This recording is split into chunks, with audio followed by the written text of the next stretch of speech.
سے روک سکے. اور عزیز دوستو، افسوس تو مجھے اس بات کا ہوتا ہے کہ ہمارے کو تبدیل کرنے کی قیمت 5 لاکھ کا تھی. Only 5 lakhs? What a joke! Only 5 lakhs? ارے پیارے، اگر میں ہمارے پرانے شہر کی زبان میں جواب دوں گا تو بولیں گے ارے 5 لاکھ بول رہا، 5 لاکھ کا تو خالی زردے کا پان کھا کے تھوکتا میں.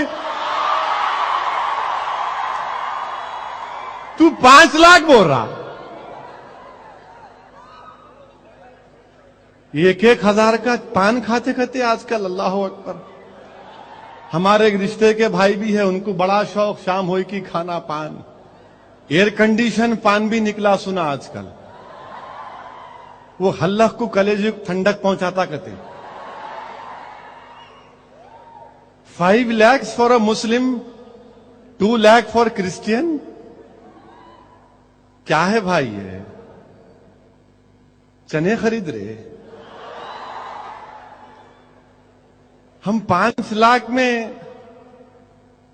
رسول اللہ صلی اللہ علیہ وسلم کی غلامی کا توق نکال کے آ جائیں گے؟ نہیں. 5 لاکھ نہیں، 5 کروڑ نہیں، 5,000 کروڑ نہیں، 5 بلین ڈالر نہیں، ساری دنیا کی دولت بھی تم ہمارے قدموں میں لا کر رکھ دو گے، تب بھی ہم اسلام کو نہیں چھوڑیں گے انشاءاللہ تعالی. ہم اسلام کو نہیں چھوڑ رہے کیونکہ دین فطرت ہے. ہر کوئی جو دنیا میں پیدا ہوتا، سن لو RSS والو، ہر کوئی جو دنیا میں پیدا ہوتا مسلمان پیدا ہوتا. اس کا ماحول، اس کے ماں باپ اس کو دوسرے مذہبوں پر لے کر چلے جاتے، وہ تمہاری مرضی. اور صحیح کہا مفتی خلیل احمد صاحب نے کہ دین میں کوئی زور زبردستی نہیں، ہدایت تو سب کے سامنے ہے. اللہ نے قرآن میں فرما دیا کہ دین میں کوئی زبردستی نہیں ہے. جو کوئی بھی پیدا ہوتا ہے، ہمارا ماننا ہے اپنا کو مانو، ہمارا ماننا ہے جو کوئی پیدا ہوتا انہیں مسلمان پیدا ہوتا. آپ آؤ واپس. اور ہم کچھ پیسہ نہیں دے سکتے بھائی آپ کو، ہمارے کہنے کچھ بھی نہیں ہے.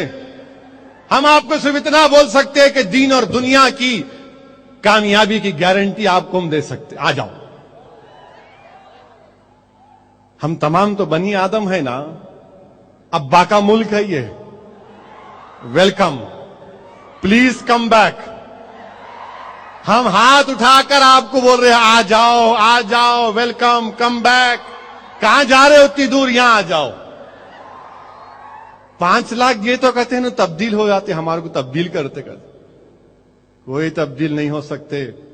نوجوانوں، جا کر بخاری شریف کی 7ویں حدیث، جس کو علماء کرام نے کہا کہ ہر خل کی حدیث، جس میں عیسائی پوپ اور پادریوں نے کہا کہ جس کے دل میں سوچ اور فکر میں اسلام پیوست کر جاتا ہے وہ اسلام اور بڑھتا جاتا ہے، اور بڑھتا جاتا ہے. یہ حدیث میں کہا گیا بخاری شریف کی. اور نوجوانوں یاد رکھو، رسول اللہ صلی اللہ علیہ وسلم نے کہا کہ آخری زمانے میں، حدیث کے الفاظ آقا نے فرمایا صلی اللہ علیہ وسلم نے کہ اپنے دانتوں سے اپنے دین کو بچا کے رکھو، اپنے دانتوں سے اپنے دین کو بچا کے رکھو. یہ اللہ کے رسول صلی اللہ علیہ وسلم نے ارشاد فرمایا. ڈرنے اور گھبرانے کی ضرورت نہیں ہے، ہرگز نہیں ڈریں گے انشاءاللہ تعالی. میں پارلیمنٹ میں بھی کہا کہ تم سے ڈرنے والا نہیں ہوں میں. اور جب میں کھڑے ہو کر بولتا ہوں تو میں اپنے انفرادی ذات کی کبھی خدا نخواستہ بات نہیں کر رہا ہوں. میں ہندوستان کے 15 کروڑ غیور مسلمانوں کی ایک بے باک آواز بن کر تم سے کہہ رہا ہوں کہ ہم تمہارے جیسے جوکروں سے ڈرنے والے نہیں ہیں. تم ہم کو ہمارے مذہب سے دور نہیں کر سکتے. ہم ہندوستان میں ہم ہیں تو جیسا کہ میں نے کہا پھر کہہ رہا ہوں کہ دوسرے مذہب کے لوگ انڈین بائی برتھ ہے، میں انڈین بائی چوائس اور انڈین بائی برتھ ہوں. میرا مقام تمہارے سے زیادہ ہے. اور میں اسلام پر تھا ہوں اور رہوں گا.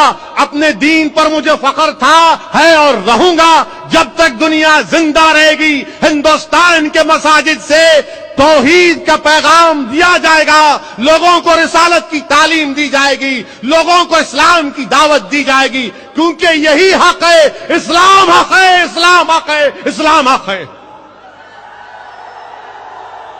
جو لوگ آج ہم کو ڈرانے کی بات کر رہے ہیں, یاد رکھو ہم ڈرنے اور گھبرانے والوں سے نہیں ہیں. یاد رکھو نوجوانوں, یہ جو دین تم کو اور ہم کو ملا یہ بہت بڑا سرمایہ ہے, یہ بہت بڑی دولت ہے. یہ دولت ایمان کی نوجوانوں یہ کسی گارڈن پر چل کر نہیں ملا ہم کو, کسی بادشاہ کے شیش محل میں چل کر نہیں ملا. نوجوانوں, اسلام اور ہم تم کو اور ہم کو ملا ہے تو بدر و حنین سے ملا ہے, جنگ خندق سے ملا ہے, طائف کے ان مصیبتوں سے ملا ہے, کربلا کے ان شہیدوں کے عظیم خون سے ملا ہے, اہل بیت کی قربانیوں سے دولت ہم کو ملی ہے.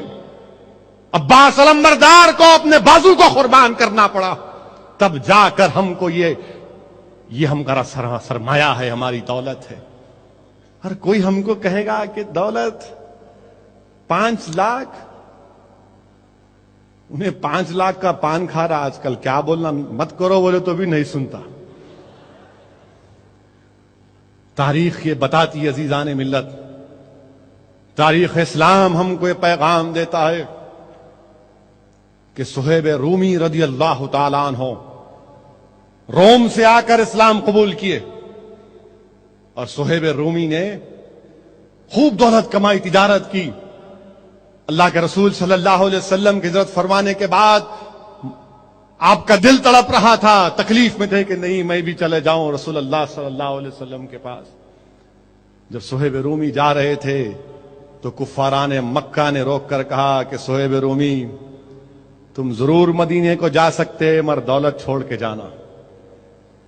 حضرت صہیب رومی رضی اللہ تعالیٰ عنہ نے ارشاد فرمایا, دیکھو میں جب تیر کمان اٹھاتا ہوں تو کوئی میرے سامنے سر نہیں ٹکتا, مگر میں میرے آقا محمد مصطفیٰ صلی اللہ علیہ وسلم کے پاس جا رہا ہوں. تم کو یہ دولت کیا ہے, قربان ان پر, جتنا دولت لوٹنا ہے لوٹ لو. پوری دولت چھوڑ کر مدینے چلے گئے. ایک اور صحابی رسول تھے,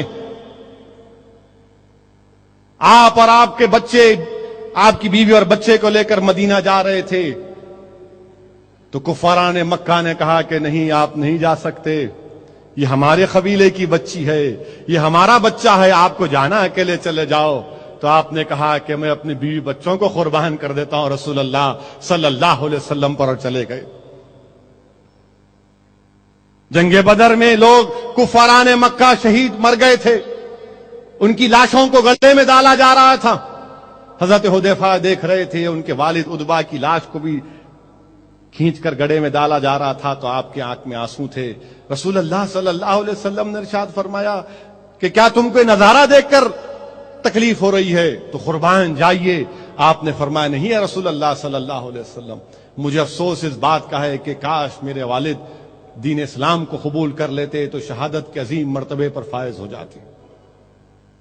یہ دین ہم کو یہ سکھاتا ہے دنیا والوں, تم 5 لاکھ کی بات کر رہے ہو, تم ساری دنیا کی دولت لا کر رکھ دو گے, تو ہمارے رسول محمد مصطفیٰ صلی اللہ علیہ وسلم نے ہم کو تعلیم دی. ان کا ارشاد مبارک ہمارے لیے زندگی کے لیے ایک مشعل راہ ہے کہ آقا نے فرمایا تھا ان تمام لوگوں سے 1400 سال پہلے, میں ہندوستان کے تمام مسلمانوں تک جہاں تک میری آواز پہنچ رہی ہے, جواب دو ان ظالموں سے, وہی جواب دو جو آقا نے جواب دیا تھا کہ اگر تم میرے ایک ہاتھ میں چاند اور سورج کو رکھو گے تب بھی میں اظہار حق سے منہ موڑنے والا نہیں ہوں. ہم ان کے غلاموں کے غلام ہیں, تم چاند اور سورج کا بھی وعدہ کرو, ہم نہیں جائیں گے اسلام کو چھوڑ کر. گھر واپسی, گھر واپسی کہاں گئے متروں؟ گھر واپسی, گھر واپسی پہ کوئی میاں مٹھو بولتے ہی نہیں کچھ بھی, خاموشی اختیار کرے بیٹھے ہوئے ہیں. کیوں؟ آپ کے پیارے ناچ رہے بول کے. نہ چاہو اور نہ چاہو معلوم ہوتا یہی ناچتے رہیں گے. ملک کا کیا ہوگا یہ بھی سوچ لو. فارن ایکسچینج کیسا آئے گا ہندوستان میں؟ $100 بلین کا آپ نے اعلان کیا. یہ جو کر رہے ہیں گھر واپسی کا، اس سے فارن ڈائریکٹ انویسٹمنٹ ہوگا ہندوستان میں؟ یہ فارن ڈائریکٹ انویسٹمنٹ ہوگا اس میں؟ اچھا، کوئی وی ایچ پی کے لوگ بول رہے کہ 2021 تک کہتے 80% سے 100% کر دیتے کہتے.